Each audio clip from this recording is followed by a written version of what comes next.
Dan ini kali pertama mungkin presiden Indonesia yang mengeluarkan album, gitu ya. Presiden pertama perempuan ada di Indonesia. Yang album ini juga ada, yang pandai berbahasa ada, yang fisiknya tidak sempurna juga ada, dan sebagainya. Lengkap Indonesia. Ini bukan rasis ya, tapi ini adalah sebuah fakta sejarah. Tahun 2008, FPI, Front Pembela Islam, kalau kata media itu berulah. Karena apa?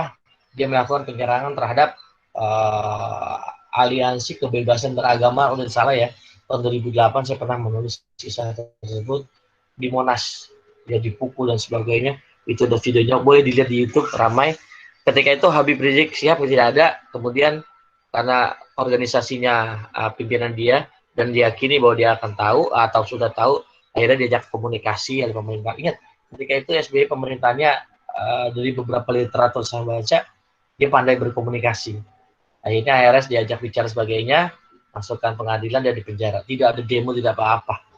Karena dia kooperatif dan ada tim khusus yang berkomunikasi dengan FPI gitu. FPI begitu diperhatikan karena dia organisasi besar, 5 organisasi besar sampai hari ini yang ada dari Sabang sampai Merauke. Itu cuma ada yang bisa keberadaan FPI itu seperti NU, Nahdlatul Ulama. Dia organisasi yang menyebar.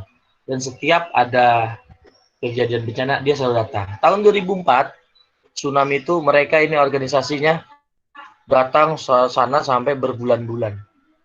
Nah, ketika SBY berbincang-bincang dengan rakyat sana, siapa yang membantu ini selama ini yang paling banyak berkesan atau yang luar biasa? Rakyat situ menyebut orang Aceh itu adalah FPI. Akhirnya SBY menelpon Habib Rizik untuk mengucapkan terima kasih. Itu ada dalam sejarah, tapi di masa SBY juga HRS akhirnya dipenjara karena kasus tersebut. 1 tahun, gitu ya. Ini peristiwa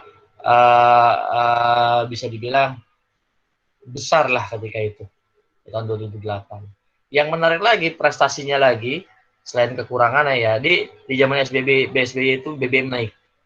Jadi demo besar-besaran, ya. Kemudian ada kisahnya itu pas demo besar-besaran ada seekor kerbau kalau tidak salah, tulisannya Shibuya. S-nya dibesarkan, B-nya dibesarkan, Y-nya dibesarkan. Jadi dianggap para demonstran anti pemerintah atau oposisi lah pada itu, di SBY dianggap seperti kerbau gitu ya. Dalam cerita demonstrasi tersebut, artinya lambat dalam bertindak. Tapi bagi yang pro dengan SBY itu bukan lambat, itu dia harus membuat tindakan, harus berpikir dengan tepat, terukur agar tepat sasaran, kira-kira begitu.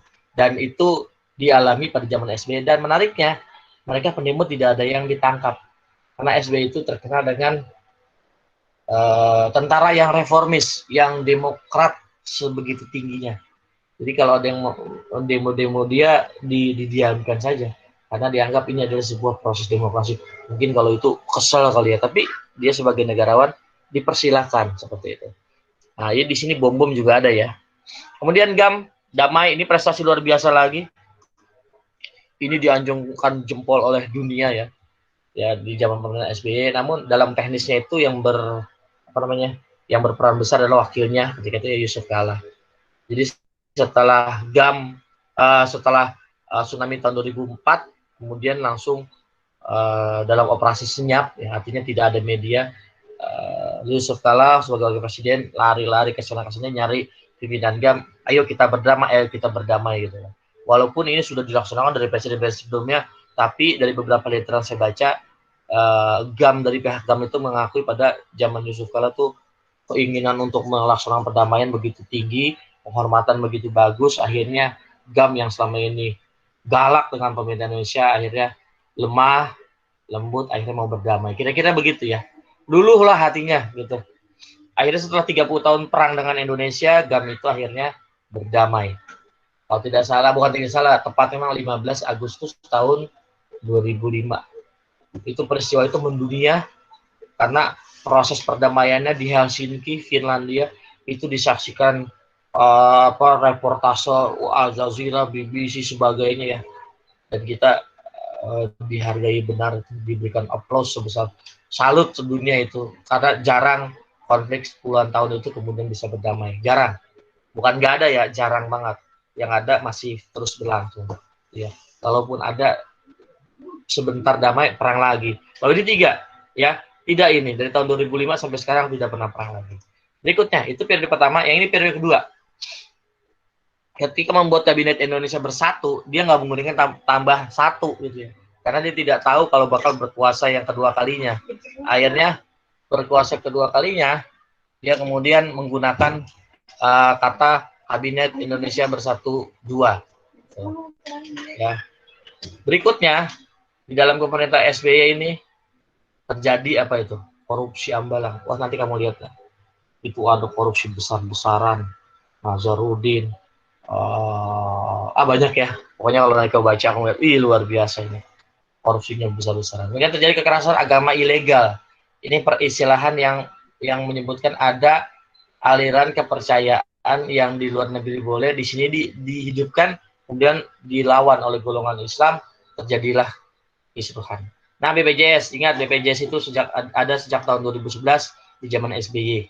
Wajar 12 tahun apa itu? Wajib belajar. Zaman saya wajib belajar 6 tahun, ketika SBY 12 tahun. Nah, komunikasinya nih Twitter SBY ini. Zaman SBY ini stabilitas ekonomi politik stabil. Tapi kita nggak bisa bohongi bahwa konflik perbatasan dengan Indonesia Malaya itu terjadi. Itu ramai bener itu, sampai konsulat jenderal mereka atau perwakilan pemerintahan di Indonesia di demo. Kemudian ada korupsi Gayus. Gayus nanti kamu akan lihat. Itu cerita luar biasa. Orang penjara bisa keluar, kemudian balik lagi ke penjara. Jadi cuma mau main, cuma menonton tenis, tenis lapangan, habis nonton, dia balik lagi ke penjara. Kemudian tercapture sama wartawan, jadi booming seluruh dunia.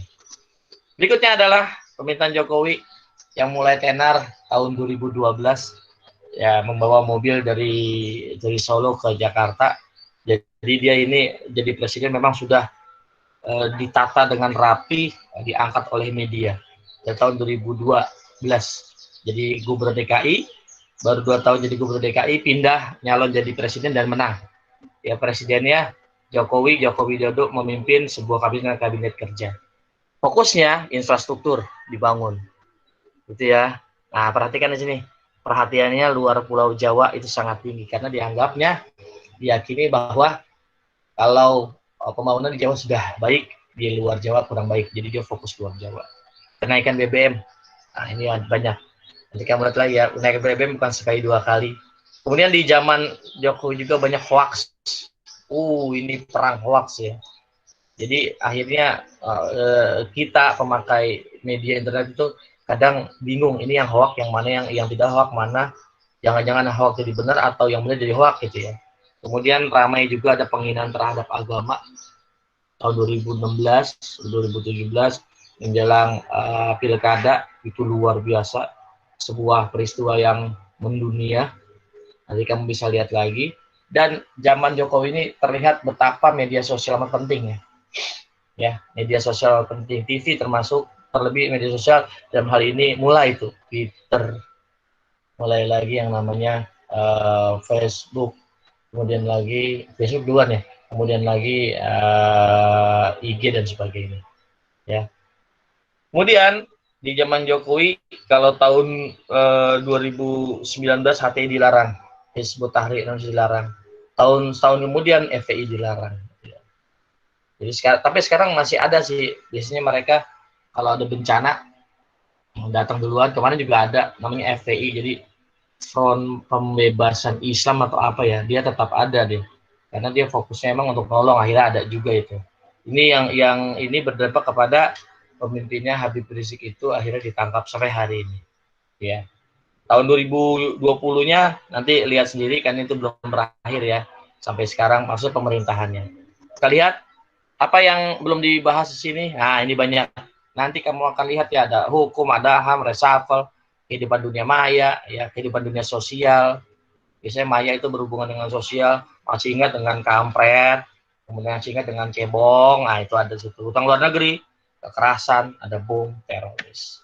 Bagaimana tugasnya? Nyaris sama seperti kemarin, cuma perbedaannya dirubah saja.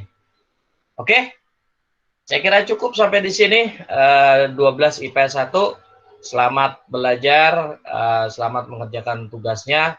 Tugas ini insya Allah mudah. Saya tunggu hari ini dikumpulkan dengan tepat waktu. Demikian.